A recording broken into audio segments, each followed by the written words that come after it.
The traditional approach to negotiation is a win-lose approach.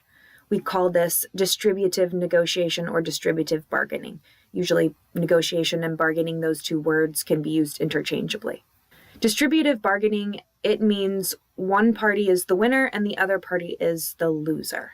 The essence of this type of negotiation is that two people or two parties are trying to negotiate their share of a fixed pie. By fixed pie, we mean a set amount of goods or services to be divvied up. Each party tries to get as much of the pie as possible by focusing on their positions, their ideas, their beliefs, and not sharing information with the other party.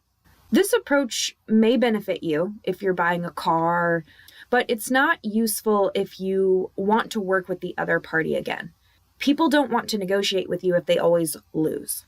This type of negotiation tends to build some tension between negotiators, and it really makes it difficult to make a good deal the next time you sit down with that same negotiator. Integrative bargaining is different. The idea here is to expand the pie instead of slice it. You want to expand it so that all parties get what they expected and sometimes more. It means getting creative and coming up with out-of-the-box solutions that allow both parties to be satisfied when they walk away from the deal. It allows them to do this without giving up too much.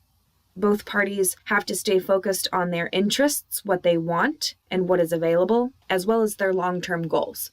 Plus, they share information with the other party so that both parties can see the big picture and have all of the information to work with. All else being equal, integrative negotiation is usually preferable to distributive negotiation. And this is because integrative bargaining, by definition, is concerned about the relationship between the two parties. This table summarizes the differences between these two types of negotiation. To some people, integrative negotiation sounds too good to be true. It does require a specialized skill set because it is so different from the typical distributive negotiation. You probably wouldn't want to use integrative bargaining when you're trying to purchase a car, but if you are trying to divide resources for a project, integrative negotiations would be a great option. There are some situations that are more suitable to this kind of approach. Use the win-win approach when you want to learn more about the other party, when you care less about the outcome, when the outcome is not really all that important. Use this type of approach when you want to bring people together from multiple perspectives and try to gain their commitment to a plan of action.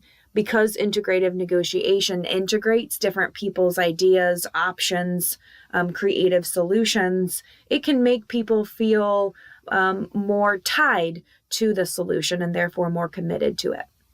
Integrative bargaining is also useful when two parties that maybe don't get along so well at the moment need to work through a relationship conflict. Finally, this kind of negotiation is useful when the relationship between the two parties is extremely important. If you are negotiating with a friend, a family member, a professor, a boss, if you're negotiating with someone who you will have to see again and again, integrative bargaining is usually the best option.